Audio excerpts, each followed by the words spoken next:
എല്ലാവർക്കും നമ്മുടെ ഇന്നത്തെ ക്ലാസ്സിലേക്ക് സ്വാഗതം.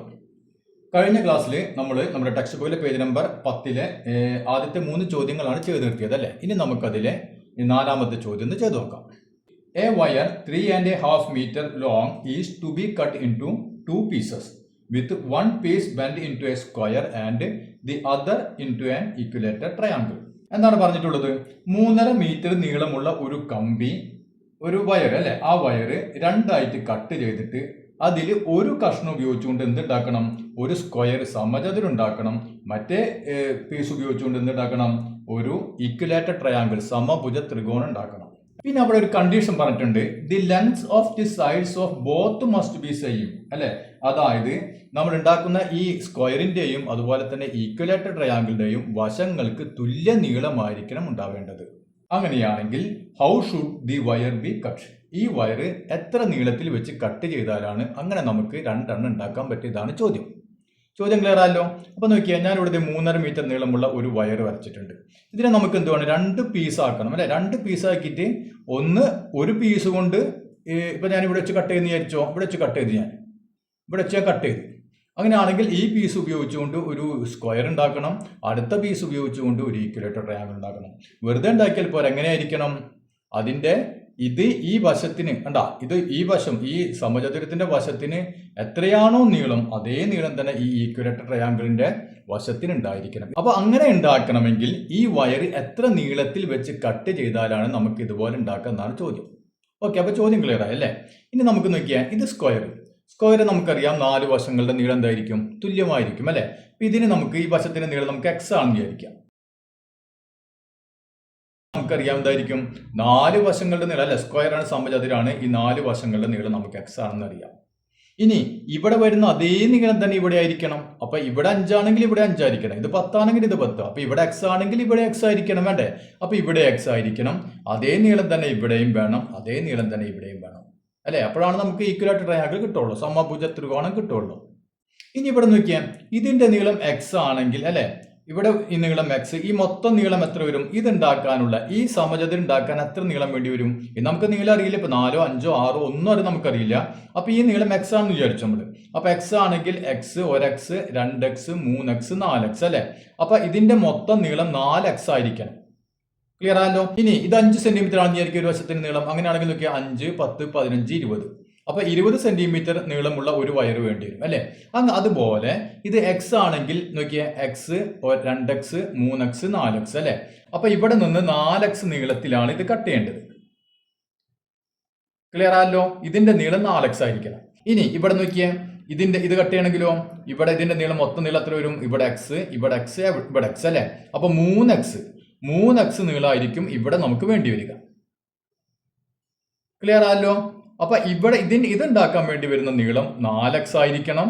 ഇതുണ്ടാക്കാൻ വേണ്ടി വരുന്ന വയറിന്റെ നീളം 3x ആയിരിക്കണം.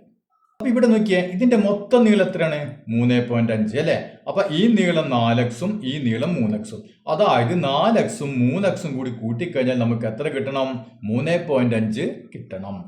അപ്പൊ നമുക്ക് ആദ്യം എഴുതാം. ഇവിടെ നോക്കിയാൽ ഈ 4x-ഉം ഈ 3x-ഉം കൂടി കൂട്ടിക്കഴിഞ്ഞാൽ 4x + 3x കൂടി കൂട്ടിക്കഴിഞ്ഞാൽ നമുക്ക് എത്ര കിട്ടണം? ടോട്ടൽ ലെങ്ത് കിട്ടണം 3.5 നമുക്ക് കിട്ടണം അല്ലെ. അപ്പൊ 4x, 3x എത്രയാണ്? 7x അല്ലെ. 7x = 3.5. അങ്ങനെയാണെങ്കിൽ x എത്രയായിരിക്കും? 3.5/7 അല്ലെ. 7 സാധാരണ ഹരിക്കുന്നവരെ ഹരിച്ചു നോക്കുക. 3.5 ഹരിക്കണം 7 അല്ലെ. 7 എത്ര കിട്ടും നമുക്ക്? 3 ഡിവൈഡ് ചെയ്യാൻ പറ്റില്ല അല്ലെ. പിന്നെ പോയിന്റ് ആണ്, അതുകൊണ്ട് നമ്മൾ എന്ത് ചെയ്തു? പോയിന്റ് ഇട്ടു അല്ലെ. അപ്പൊ 0.1 വന്നു. ഇവിടെ പോയിന്റ് ആയതുകൊണ്ട് പോയിന്റ് ഇട്ടു. ഇനി 35 എത്രയുണ്ട്? 5, 7 അല്ലെ. 5, 7 × 5 35. 7 × 5 35 കണ്ട. ഓക്കെ, അപ്പൊ നമുക്ക് എത്ര കിട്ടി? 0.5 എന്ന് കിട്ടി അല്ലെ. അപ്പൊ എക്സിന്റെ വാല്യൂ കിട്ടി 0.5. എക്സിന്റെ വാല്യൂ കിട്ടിക്കഴിഞ്ഞാൽ നമുക്ക് ഇത് ഉണ്ടാക്കാൻ വേണ്ടി വരുന്ന നീളം എത്രയാണ്? 4x. ഇത് ഉണ്ടാക്കാൻ വേണ്ടി വരുന്ന നീളം എത്രയാണ്? 3x അല്ലെ. അപ്പൊ നമുക്ക് എളുപ്പം ഉത്തരായി. അപ്പൊ നമുക്ക് എഴുതാം length of wire required for square അല്ലെ. അതായത് സ്ക്വയർ ഉണ്ടാക്കാൻ, സമചതുരം ഉണ്ടാക്കാൻ ആവശ്യമായ വയറിന്റെ നീളം. ഓക്കെ, അപ്പൊ length of wire required for square അല്ലെ. അതായത് സ്ക്വയർ ഉണ്ടാക്കാൻ ആവശ്യമായ വയറിന്റെ നീളം എത്രയായിരിക്കണം? 4x അല്ലെ. 4x = 4 × x എത്രയാണ്? 0.5 അല്ലെ. അപ്പൊ 4 × 5 20 അല്ല 20 അപ്പൊ ഇനി ഇവിടെ നോക്കിയാൽ ഇവിടെ ഒരു സ്ഥാനം നീക്കിയാണ് അല്ലെ, ഒരു സ്ഥാനം നീക്കിയാണ് പോയിന്റ്. അപ്പൊ നമ്മൾ ഇവിടെ നിന്ന് ഒരു സ്ഥാനം നീക്കി പോയിന്റ് കിട്ടും 2.0 അല്ലെ. 2.0 എന്ന് പറഞ്ഞാൽ എത്രയാണ്? 2 തന്നെ അല്ലെ. അപ്പൊ 2 മീറ്റർ. അപ്പൊ അത് നമുക്ക് ഉത്തരം കിട്ടി. ഇനി ഇതുപോലെ എഴുതാം, length of wire required for എന്തിന്? ഈക്വലേറ്റർ ട്രയാങ്കിൾ. ഈക്വലേറ്റർ ട്രയാങ്കിൾ.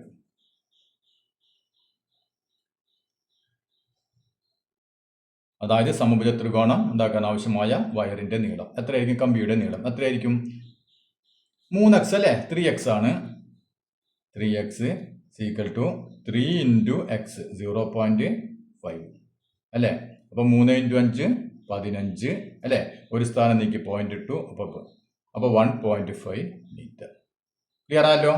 ഇനി നമുക്ക് 5ാമത്തെ ചോദ്യം ചെയ്തു നോക്കാം. In A class there are 4 more girls than boys.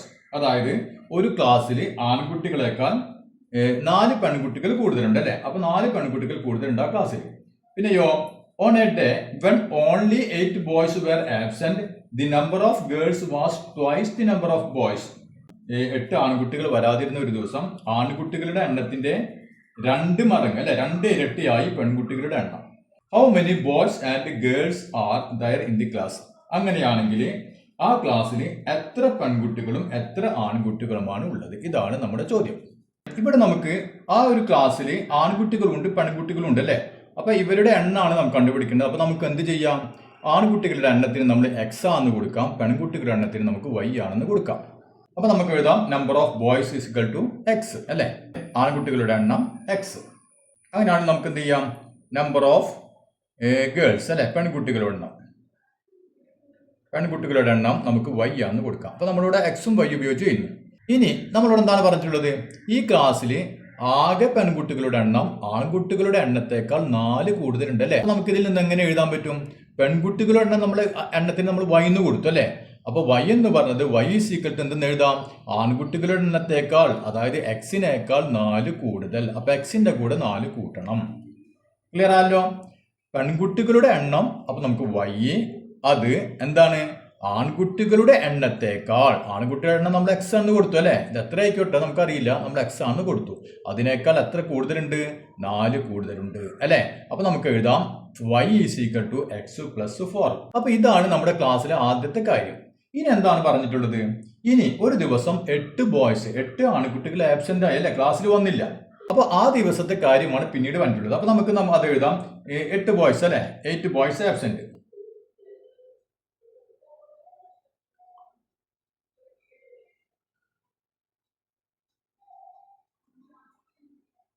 അതായത് 8 ആൺകുട്ടികൾ വരാതിരുന്ന ദിവസം അല്ലെ, ആ ദിവസം. അപ്പൊ നോക്കിയേ, ആകെ നമുക്കറിയാം ആൺകുട്ടികളുടെ എണ്ണം എത്ര ഉണ്ട്? x എണ്ണുണ്ട്. ഇനി ഒരു ദിവസം 8 ആൺകുട്ടികൾ വന്നില്ല അല്ലെ. അപ്പൊ ആ ദിവസം ആ ക്ലാസ്സിൽ എത്ര ആൺകുട്ടികൾ ഉണ്ടായിരിക്കും? ഇതിൽ നിന്ന് നമുക്ക് 8 കുറക്കണം അല്ലെ. ഇപ്പൊ നമുക്ക് നോക്കിയാൽ 10 ആൺകുട്ടികളുണ്ടെന്ന് വിചാരിക്കാം. അപ്പൊ 8 പേര് ആ ദിവസം ആബ്സെന്റ് ആയെങ്കിൽ എത്രയായിരിക്കും ആൺകുട്ടികളുടെ എണ്ണം? 10-ൽ നിന്ന് നമ്മൾ 8 കുറയ്ക്കണം അല്ലെ. അപ്പൊ അതുപോലെ ഇവിടെ ആ ക്ലാസ്സിൽ x കുട്ടികളുണ്ട്. അങ്ങനെയാണെങ്കിൽ അന്ന് 8 കുട്ടികൾ വന്നില്ല. അങ്ങനെയാണെങ്കിൽ ആ ദിവസം ഈ 8 കുട്ടികൾ ആബ്സെന്റ് ആയ ദിവസം എത്ര ആൺകുട്ടികൾ വന്നിട്ടുണ്ടായിരിക്കും? x-ൽ നിന്ന് ആകെ ആൺകുട്ടികളുടെ എണ്ണത്തിൽ നിന്ന് എത്ര കുറയ്ക്കണം? 8 കുറയ്ക്കണം അല്ലെ. അപ്പൊ നമുക്ക് എഴുതാം നമ്പർ ഓഫ് ബോയ്സ്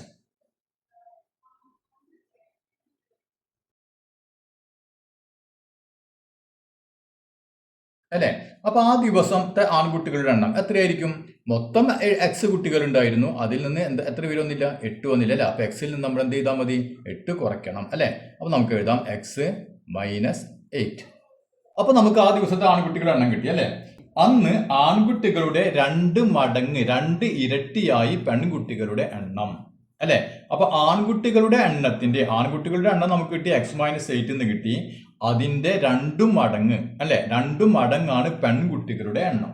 അതായത് ഈ പെൺകുട്ടികളുടെ എണ്ണം അന്നത്തെ ആൺകുട്ടികളുടെ എണ്ണത്തിന്റെ 2 മടങ്ങ് അല്ലെ. അപ്പൊ ഈ എണ്ണത്തിനെ 2 കൊണ്ട് ഗുണിച്ചു കഴിഞ്ഞാലാണ് നമുക്ക് പെൺകുട്ടികളുടെ എണ്ണം കിട്ടുക. ക്ലിയർ ആയല്ലോ. ഓക്കെ. അപ്പൊ നമുക്ക് എങ്ങനെ എഴുതാം? ഈ പെൺകുട്ടികളുടെ എണ്ണം ആൺകുട്ടികളുടെ എണ്ണത്തിന്റെ 2 മടങ്ങ് അല്ലെ. അപ്പൊ പെൺകുട്ടികളുടെ എണ്ണം x + 4 അല്ലെ. അപ്പൊ x + 4 ആണ് നമ്മുടെ പെൺകുട്ടികൾ, ആ ക്ലാസ്സിലെ മൊത്തം പെൺകുട്ടികളുടെ എണ്ണം. ആ എണ്ണം ആൺകുട്ടികളുടെ എണ്ണത്തിന്റെ ആ ദിവസത്തെ കണ്ട ഈ 8 ആൺകുട്ടികൾ വരാതിരുന്ന ദിവസം ആ ദിവസത്തെ ആൺകുട്ടികളുടെ എണ്ണത്തിന്റെ ഇരട്ടി അല്ലെ. ആ ദിവസത്തെ ആൺകുട്ടികളുടെ എണ്ണം എത്രയാണ്? x-8 ആണ് അല്ലെ. അപ്പൊ ഈ x-8നെ നമ്മൾ എന്ത് ചെയ്യണം? 2 കൊണ്ട് ഗുണിക്കണം. അപ്പൊ 2 × x-8. ക്ലിയർ ആയല്ലോ. ഇനി നമുക്ക് എന്ത് ചെയ്യാം? അടുത്ത സ്റ്റെപ്പ് നോക്കിയാൽ ഇത് ബ്രാക്കറ്റ് ഒക്കെ ഒന്ന് മാറ്റണം അല്ലെ. അപ്പൊ നോക്കിയാൽ x+4 അല്ലെ, അതിൽ മാറ്റൊന്നുമില്ല. അപ്പൊ നമുക്ക് x+4 തന്നെ കിടന്നോട്ടെ. സീക്വൽ ടു ഇനി എന്ത് ചെയ്യണം? 2 കൊണ്ട് ഓരോന്നിനെയും ഗുണിക്കണം അല്ലെ. 2 കൊണ്ട് x-നെ ഗുണിക്കണം, 2 കൊണ്ട് 8-നെ ഇതിനെ ഗുണിക്കണം അല്ലെ. അപ്പൊ 2 × x എത്രയാണ്? 2x അല്ലെ, മൈനസ് 2 × 8 16. നമ്മൾ ബ്രാക്കറ്റ് പൊളിച്ചു. ഇനി നമുക്ക് എന്ത് ചെയ്യാം? എക്സിനൊക്കെ ഒരു ഭാഗത്താക്കാം അല്ലെ, സംഖ്യകൾ വേറെ ഭാഗത്താക്കാം. അപ്പൊ ഇവിടെ നമുക്ക് എവിടെ ഒരു എക്സ് ഉണ്ട്, ഇവിടെ 2x ഉണ്ട് അല്ലെ. അപ്പൊ ഇവിടെ 2x അല്ലെ, ഇതല്ല കൂടുതൽ എടുക്കുന്നത്. അപ്പൊ നമുക്ക് ഈ എക്സിനെ നമുക്ക് അങ്ങോട്ട് കൊണ്ടുപോകാം. മനസ്സിലായില്ലേ? അപ്പൊ നമുക്ക് ഇതിനെ അങ്ങോട്ട് കൊണ്ടുപോകാം. ഇനി ബാക്കിയുള്ള സംഖ്യകൾ നമുക്ക് ഒരു ഭാഗത്താക്കാം. അപ്പൊ ഇവിടെ നോക്കിയാൽ 4 ഇവിടെ എടുക്കുന്നുണ്ട്, 4 അവിടെ കിടന്നോട്ടെ. ഇനി ഈ 16നെ -16 ഇങ്ങോട്ട് കൊണ്ടുവരുന്നു, അവൻ ഇങ്ങോട്ട് വിളിച്ചു നമ്മൾ. അപ്പൊ +16 ആയി അല്ലെ. അപ്പൊ ഇത് രണ്ടും ഇങ്ങോട്ട് വന്നു. ഈ 2x ഇവിടെ കിടന്നോട്ടെ. ഇവിടെ ഉള്ള എക്സിനെ നമുക്ക് അങ്ങോട്ട് കൊണ്ടുപോകാം. അപ്പൊ എന്തായി? -x ആയി. അപ്പൊ 6ഉം 16ഉം 4 എത്രയാണ്? 20. 20 = 2x -x അല്ലെ. 2x x പോയി കഴിഞ്ഞാൽ x അല്ലെ. അപ്പൊ എക്സിന്റെ വാല്യൂ നമുക്ക് കിട്ടി എത്രയാണ്? 20. അപ്പൊ എക്സ് എന്ന് പറഞ്ഞാൽ എന്താണ്? നമ്പർ ഓഫ് ബോയ്സ് അല്ലെ, നമ്പർ ഓഫ് ബോയ്സ്. അപ്പൊ നമുക്ക് നമ്പർ ഓഫ് ബോയ്സ് എത്രയാണെന്ന് കിട്ടി? 20 ആണെന്ന് കിട്ടി. അപ്പൊ നമുക്ക് എഴുതാം നമ്പർ ഓഫ് ബോയ്സ് =20 അല്ലെ. അങ്ങനെയാണെങ്കിൽ നമ്പർ ഓഫ് ഗേൾസ് പെൺകുട്ടികളുടെ എണ്ണം എത്രയായിരിക്കും? പെൺകുട്ടികളുടെ എണ്ണം ഇതൊക്കെയാ. പെൺകുട്ടികളുടെ എണ്ണം എന്താണ്? എക്സിന്റെ കൂടെ 4 കൂട്ടണം അല്ലെ. 4 കൂടുതലാണ്, ആൺകുട്ടികളുടെ എണ്ണത്തിനേക്കാൾ 4 കൂടുതൽ. എക്സിന്റെ കൂടെ 4 കൂട്ടണം. എക്സ് നമുക്ക് കിട്ടി അല്ലെ, ആൺകുട്ടികളുടെ എണ്ണം കിട്ടി 20 കിട്ടി. അപ്പൊ 20ന്റെ കൂടെ എത്ര കൂട്ടിയാൽ മതി? 20ന്റെ കൂടെ 4 കൂട്ടോ. അപ്പൊ നമുക്ക് എത്ര കിട്ടി? 24. മനസ്സിലായല്ലോ. അപ്പൊ ആൺകുട്ടികളുടെ എണ്ണം 20ഉം പെൺകുട്ടികളുടെ എണ്ണം 24. അത് ക്ലിയർ ആയല്ലോ. ഇനി നമുക്കതിലെ 6ാമത്തെ ചോദ്യം ഒന്ന് ചെയ്ത് നോക്കാം. A fraction simplified after adding 1 to its numerator becomes 1/3. ഒരു ഫ്രാക്ഷൻ, ഒരു ഭിന്നസംഖ്യ, ആ ഭിന്നസംഖ്യയുടെ അംശത്തിനോട് അല്ലെ ന്യൂമറേറ്ററിനോട് അംശത്തിനോട് ഒന്ന് കൂട്ടിയപ്പോൾ എത്ര കിട്ടി? നമുക്ക് 1/3 കിട്ടി. If instead 1 is added to the denominator and then simplified, it becomes 1/4 അല്ലെ. ഇനിയോ അതിന്റെ ഡിനോമിനേറ്റർ, അതിന്റെ ഛേദത്തിന്റെ കൂടെ ഒന്ന് കൂട്ടിയപ്പോൾ എത്ര കിട്ടി? 1/4 കിട്ടി അല്ലെ. അങ്ങനെയാണെങ്കിൽ വാട്ട് ഈസ് ദി ഫ്രാക്ഷൻ ആ ഭിന്നസംഖ്യ ഏതാണ്? ഇതാണ് ചോദ്യം. ഇത് നമ്മൾ നോക്കിയാൽ നമ്മുടെ ഫസ്റ്റ് ക്ലാസ്സിൽ ഇതേ രൂപത്തിലുള്ള ചോദ്യം നമ്മൾ ചെയ്തിട്ടുണ്ടായിരുന്നു അല്ലെ. അപ്പോൾ അതുപോലെ നമുക്ക് നോക്കിയാൽ ഇത് വളരെ എളുപ്പം ചെയ്യാൻ പറ്റിയ കാര്യമാണ്. പല കുട്ടികൾക്കും ഫ്രാക്ഷൻ എന്ന് കാണുമ്പോൾ ഒരു പേടിയാണ് അല്ലെ. ഫ്രാക്ഷൻ എന്ന് കേൾക്കുമ്പോൾ തന്നെ പേടി വരും. ഒരു പേടിയും വേണ്ട. ഫ്രാക്ഷൻ എന്ന് പറഞ്ഞാൽ നമുക്കറിയാം, ഒരു ന്യൂമറേറ്റർ ഉണ്ടായിരിക്കും, ഒരു ബൈ, പിന്നെ ഡിനോമിനേറ്റർ അല്ലെ, ഒരു അംശവും ഒരു ഛേദവും, ഇത്രയേ ഉള്ളൂ. പിന്നെ നമ്മൾ പഠിച്ച കാര്യങ്ങൾ അത് അനുസരിച്ച് നമ്മളിങ്ങോട്ട് ചെയ്യുക. വേറെ ഒരു പേടിയും പേടിക്കണ്ട. ഫ്രാക്ഷൻ കാണുമ്പോൾ ഒരു പേടിയും ഞെട്ടലൊന്നും വേണ്ട. നമുക്ക് എന്ത് ചെയ്യാം? നമുക്ക് നോക്കിയാൽ ആദ്യം അല്ലെ ഫ്രാക്ഷൻ ന്യൂമറേറ്റർ ഡിനോമിനേറ്റർ ഉണ്ടായിരിക്കും. നമുക്ക് എന്ത് ചെയ്യാം? നമുക്കതിന് എക്സും വൈന്നും കൊടുക്കാം അല്ലെ. അപ്പൊ നമുക്ക് ആദ്യം ഫ്രാക്ഷൻ എഴുതാം. ഫ്രാക്ഷൻ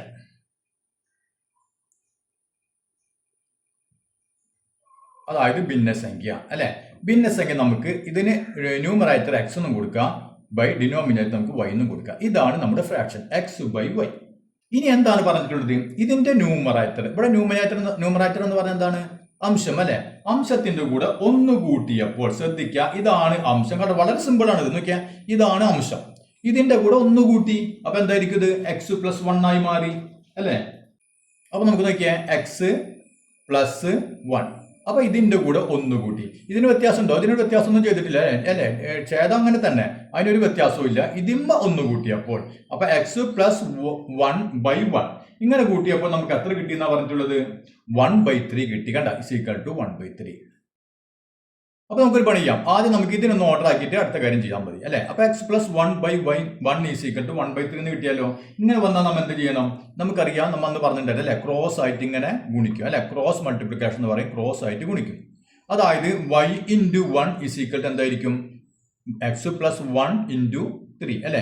അതായത് ഇത് രണ്ടും ഗുണിക്കുന്നതും ഇത് രണ്ടും ഗുണിച്ചു കഴിഞ്ഞാൽ നമുക്ക് എന്ത് കിട്ടും? ഈക്വൽ ആയിരിക്കും അല്ലെ. അപ്പൊ നമുക്ക് ഇവിടെ തന്നെ ഗുണിച്ചിടാം. അതായത് y × 1, ശ്രദ്ധിക്കുക, y വേണമെങ്കിൽ തന്നെ ഗുണിച്ചിടാം, നിങ്ങൾക്ക് തെറ്റണ്ട. y × 1 കണ്ടാ, ഇവര് തമ്മിൽ ഗുണിച്ചു = എന്തായിരിക്കും?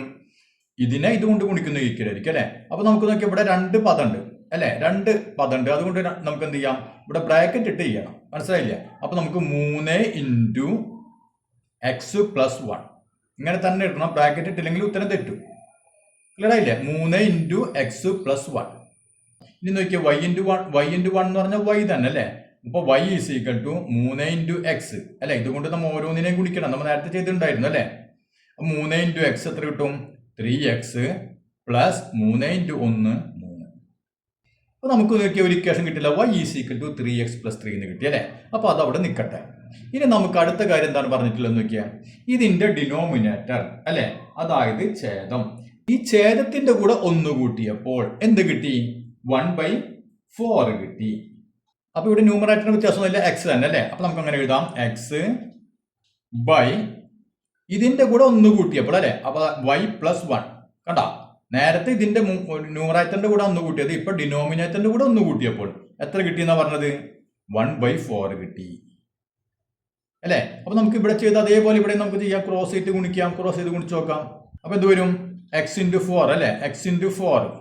അപ്പൊ എക്സ് ഇൻറ്റു 4 ഈക്വൽ ടു ഇവിടെ വരും എന്ത് വരും? y പ്ലസ് 1 ഇൻറ്റു 1 അല്ലെ. y plus 1 into 1. തെറ്റാതിരിക്കാൻ വേണ്ടി ഞാൻ ഓരോ സ്റ്റെപ്പായിട്ട് എഴുതണത്.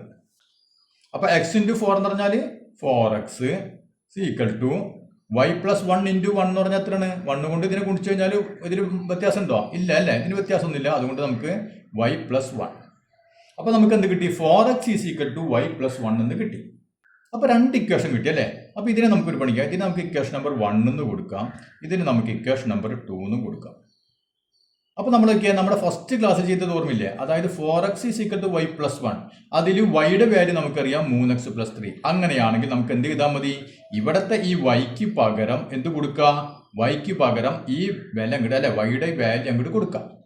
മനസ്സിലായല്ലോ? 3x പ്ലസ് 3 അങ്ങോട്ട് ഇതിൽ കൊടുക്കാം അല്ലെ. അപ്പൊ നമുക്ക് എന്തായി? y ഇല്ല, പിന്നെ എക്സ് മാത്രമായി. അതുകൊണ്ട് നമുക്ക് എക്സിന്റെ വാല്യൂ എളുപ്പം കിട്ടും. അപ്പൊ നമുക്ക് എഴുതാം ഇക്വേഷൻ 1 ഇൻ ഇക്വേഷൻ 2. അതായത് ഈ വാല്യൂ വൈയുടെ വാല്യൂ നമ്മൾ ഇതിൽ കൊടുക്കാൻ പോകണം അല്ലെ. അപ്പൊ എന്ത് വരും നമുക്ക്? 4x, അതിൽ വ്യത്യാസമൊന്നുമില്ല. 4x ഈക്വൽ ടു വൈക്ക് പകരം നമ്മൾ എന്താണ് കൊടുക്കുന്നത്? വൈയുടെ വാല്യൂ അല്ലെ 3x പ്ലസ് 3 എന്ന് കൊടുക്കുന്നു. 3x പ്ലസ് 3 വൈയുടെ വാല്യൂ കൊടുത്തു. പ്ലസ് ഇനി എന്താണുള്ളത്? ബാക്കിയുള്ളത് 1 അല്ലെ. പ്ലസ് 1. ഇനി നമുക്ക് ഇതിൽ നിന്ന് നോക്കിയാൽ എക്സിന്റെ വാല്യൂ കണ്ടുപിടിക്കാം അല്ലേ. അപ്പൊ നമുക്ക് എക്സിനെ ഒരു ഭാഗത്താക്കണം. അപ്പൊ ഇവിടെ 4x, ഇവിടെ 3x. അപ്പൊ ഈ 3xനെ നമുക്ക് ഇങ്ങോട്ട് കൊണ്ടുവന്നാൽ മതി അല്ലെ. അപ്പൊ നമുക്ക് ഇവിടെ 4xനെ അങ്ങനെ തന്നെ എഴുതി. ഇനി 3xനെ നമുക്ക് ഇങ്ങോട്ട് കൊണ്ടുവരാം. 3x. ഇനി ബാക്കി നോക്കിയാൽ ഇസ് ഈക്വൽ ടു ഇവിടെ എന്താ ഉള്ളത്? 3 ഉണ്ട് 1 ഉണ്ട് അല്ലെ. 3 ഉം 1 എത്രയാണ്? 4. അപ്പൊ 4x minus 3x is equal to 4 എന്ന് കിട്ടി അല്ലെ. 4x നിന്ന് 3x പോയി കഴിഞ്ഞാൽ എത്രയാണ്? 1x അല്ലെ. അപ്പൊ 1x ഈസ് ഈക്വൽ ടു, അതായത് x ഈസ് ഈക്വൽ ടു 4 എന്ന് നമുക്ക് കിട്ടി. അപ്പൊ ഇതിൽ എക്സിന്റെ വാല്യൂ കിട്ടി അല്ലെ. ഇനി നമുക്ക് വൈയുടെ വാല്യൂ കണ്ടുപിടിക്കണം. വൈയുടെ വാല്യൂ കിട്ടാൻ എന്താന്ന് നോക്കിയാൽ y is equal to 3x plus 3 എന്ന് അല്ലെ. ഇത് നമുക്കറിയാം. അങ്ങനെയാണെങ്കിൽ വൈയുടെ വാല്യൂ എന്ത് ചെയ്യാം? y ഈസ് ഈക്വൽ ടു എന്താണ്? 3x പ്ലസ് 3 ആണ് അല്ലെ.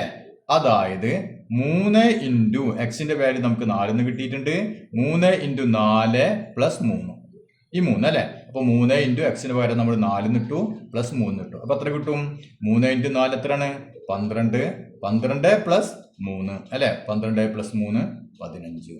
അപ്പൊ നമുക്ക് ഇതിലെ എക്സും കിട്ടി വൈയും കിട്ടി അല്ലെ. അങ്ങനെ ഫ്രാക്ഷൻ നമുക്ക് എഴുതാലോ. ഫ്രാക്ഷൻ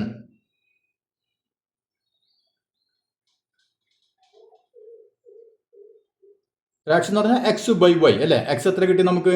4 എന്ന് കിട്ടി. വൈ നമുക്ക് 15 എന്ന് കിട്ടി അല്ലെ. ഫ്രാക്ഷൻ എന്തായിരിക്കും? 4/15. അപ്പൊ അത് ക്ലിയർ ആയല്ലോ. ഇനി നമുക്കതിൽ 2 ചോദ്യം കൂടി ബാക്കിയുണ്ട് അല്ലെ. അത് നമുക്ക് അടുത്ത ക്ലാസ്സിൽ ചെയ്യാം.